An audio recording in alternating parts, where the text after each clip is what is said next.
Hello friends, आज की इस वीडियो में मैं आप लोगों को बताने वाला हूं कि आरसीसीबी आप सभी को पता है कि आरसीसीबी होती क्या है।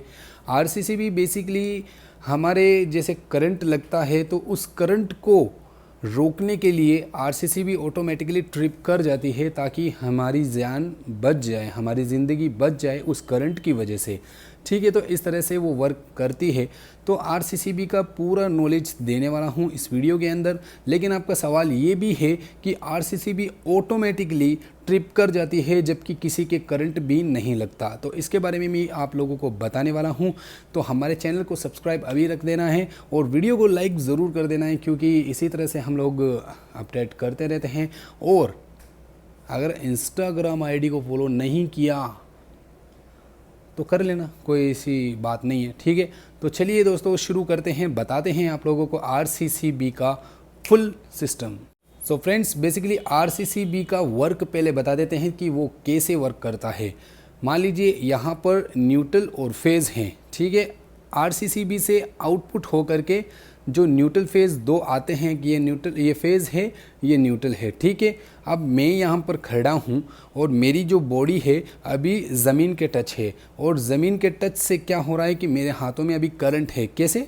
जैसे ज़मीन से जो अर्थ है वो मेरे हाथों में आ चुका है। जहाँ पर भी मैं वायर को टच करूँगा तो टच करते ही मेरे करंट लग सकता है। मैं मतलब अर्थिंग से कनेक्टेड हूँ अभी इस समय। ठीक है, तो मैं जैसे ही फेज़ वायर को टच करता हूँ, फेज़ वायर को मैं जैसे ही टच करूँगा तो मुझे करंट लग सकता है, क्योंकि मेरे शरीर से हो करके सीधा ग्राउंडिंग हो रही है। वो चीज़ मैं आपको बता रहा हूँ। तो करंट मेरे आ गया, ज़मीन में ग्राउंडिंग हो गया। तो अब आप कहेंगे उससे आइसोलेटर का क्या, सॉरी आरसीसीबी का उससे क्या लेना देना। आरसीसीबी का ये लेना देना है कि मान लीजिए आपके फेज़ में 10 एम्पियर का लोड आ रहा है, 10 एम्पियर्स का लोड यहाँ पर आ रहा है, और इसमें भी न्यूट्रल में भी 10 एम्पियर का लोड आ रहा है। यानी कि बराबर कोई भी आप लोड चलाते हैं तो न्यूट्रल और फेज़ दोनों में बराबर एक समान लोड चलता है। ठीक है, और इस फेज़ के अंदर मेरे करंट लगने की वजह से जो ग्राउंड से एनर्जी जो हो रही है, लॉस जो भी शॉर्ट हो रहा है ग्राउंड से, ज़मीन से, वो फेज़ के अंदर ज़्यादा इलेक्ट्रिसिटी जनरेट, मतलब ज़्यादा लोड जनरेट होगा। यानी कि मान लीजिए ये 10 एम्पियर न्यूट्रल के अंदर आ रहा है तो 10.01 एम्पियर इसके अंदर आएगा। आरसीसीबी को पता चल जाएगा कि हाँ, एक लाइन के अंदर ज़्यादा लोड चल रहा है, इसका कारण ये हो सकता है किसी के करंट लग गया। ठीक है, उसके अंदर ये सेंस होता है, उसके अंदर मैग्नेटिक फील्ड्स वगैरह होती हैं, उसके अंदर बता दिया जाता है उसे कि यहाँ एक लाइन के अंदर ज़्यादा लोड चल रहा है। तो उस वजह से क्या करेगी, जो आरसीसीबी वो ऑटोमेटिकली ट्रिप कर जाएगी। तो ये कारण होता है दोनों वायरों में से एक वायर में, यानी कि फेज़ वायर में ज़्यादा लोड चलने की वजह से आरसीसीबी ट्रिप कर जाती है। सबसे पहले तो आप लोगों को मैंने ये समझाया। अब क्योंकि अब आगे बताऊंगा तो आपको बहुत ही आसानी से समझ में आने वाला है। ठीक है, तो अब आपके घर के अंदर बहुत सारे अप्लाइंसेस हैं, जैसे फ्रीज़र, एसी, कूलर, मतलब बहुत सारे ऐसे अप्लाइंसेस जिसमें आप अर्थिंग कनेक्शन करते हो। ठीक है, अर्थ ग्राउंड करके ज़मीन से वो अर्थ कनेक्शन करते हो। ओके, तो अब मैं आपको बताना चाहता हूँ कि यहाँ पर क्या हो रहा है। मान लीजिए आपके रेफ्रिजरेटर में एक छोटी सी प्रॉब्लम हुई, या फिर एसी के अंदर प्रॉब्लम हुई, फेज़ टच हो गया। मान लीजिए फेज़ जो है वो बॉडी के अटैच हो गया, तो क्या करेगा, जो ग्राउंडिंग है वो ग्राउंड अर्थ हो जाएगा और आपकी आरसीसीबी जो है वो ट्रिप कर जाएगी। अब इसमें आपको समझ में आ गया कि जो बॉडी अर्थ है वही उसके अंदर वर्क करती है, चाहे हमारे अप्लाइंसेस हो चाहे हम खुद हों। ठीक है, लेकिन इसका मुख्य कारण अर्थ होता है, यानी कि ग्राउंड होता है। ज़मीन से जब तक उसे शॉर्ट नहीं होगी, ज़मीन से उसे शॉर्ट अप नहीं मिलेगा, तब तक आइसोलेटर ट्रिप नहीं करेगा। क्योंकि ज़मीन से, ग्राउंड से अगर वो शॉर्ट होगा तभी एक वायर के अंदर ज़्यादा इलेक्ट्रिसिटी कंज्यूम होगी, यानी कि फेज़ कनेक्शन के अंदर इलेक्ट्रिसिटी ज़्यादा कंज्यूम होगी, न्यूट्रल में नहीं होगी, क्योंकि न्यूट्रल बेसिकली ज़मीन में ही होता है। ठीक है, तो ये चीज़ आपको समझ में आ गई। और दूसरी बात यहाँ पर यह है कि हमारे घर में अर्थ ग्राउंड है ही नहीं, हमने अर्थिंग करवाया ही नहीं, फिर भी हमारे घर का आइसोलेटर ट्रिप कर जाता है। ऐसा क्यों होता है? और मैं पहले ये बता देना चाहता हूँ कि वो जो ट्रिप करता है वो बेसिकली इसी वजह से करता है कि मान लीजिए बिगेस्ट घर, यानी कि बड़े बड़े घर होते हैं जिनके अंदर बहुत सारे अप्लाइंसेस होते हैं, बहुत सारी लाइटें, मतलब तड़कती भड़कती ऐसे लाइटें होती हैं, लाइक बहुत सारे वायरिंग्स वगैरह। जैसे आपको पता है कि जो फोर सीलिंग होती है उसके अंदर कितनी सारी वायरिंग होती है, बहुत सारा जंजाल होता है। दूसरे रूम में भी यही होता है, तीसरे रूम में भी यही होता है। इन सभी का सर्किट मिला करके एक एमसीबी बॉक्स तक आ जाता है।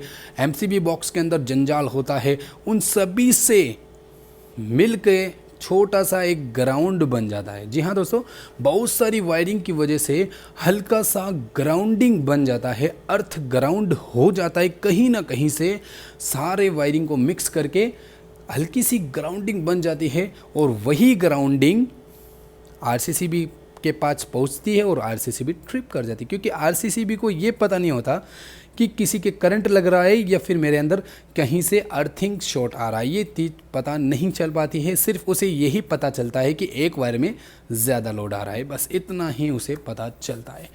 तो क्योंकि फोर्सलिंग के अंदर लोहे की ब्लेड्स भी होती हैं तो उनसे भी अर्थिंग क्रिएट होता है। बहुत सारी मतलब इस तरह से है, बिगेस्ट घरों में ऐसा प्रॉब्लम देखने को ज़्यादा कर मिलता है, बड़े बड़े घरों में।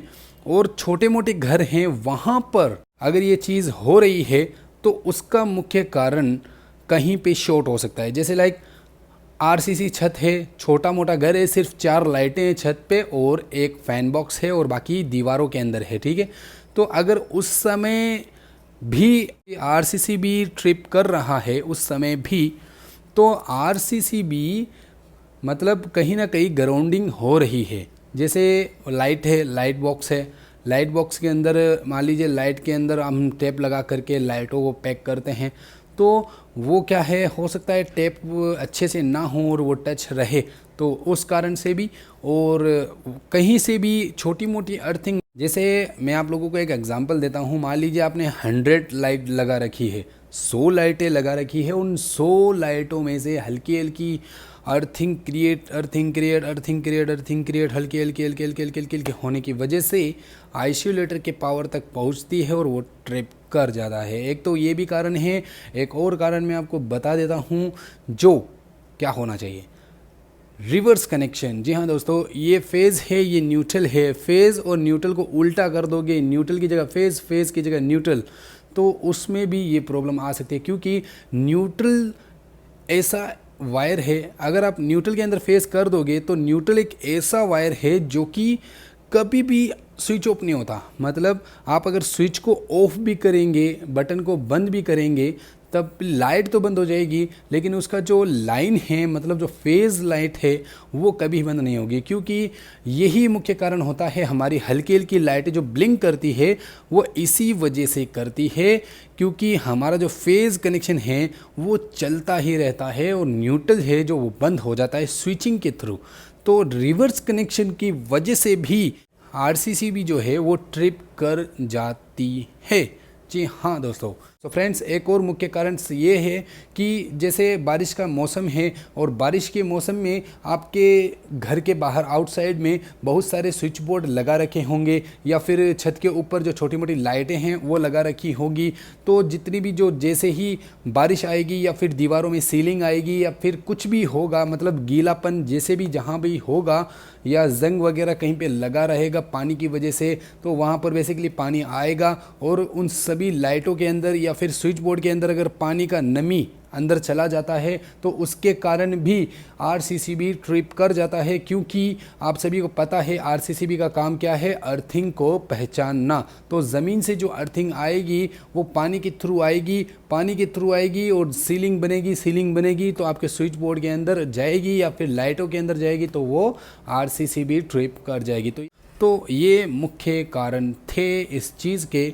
आई होप कि आप लोगों को बहुत सारी चीज़ें सीखने को मिली।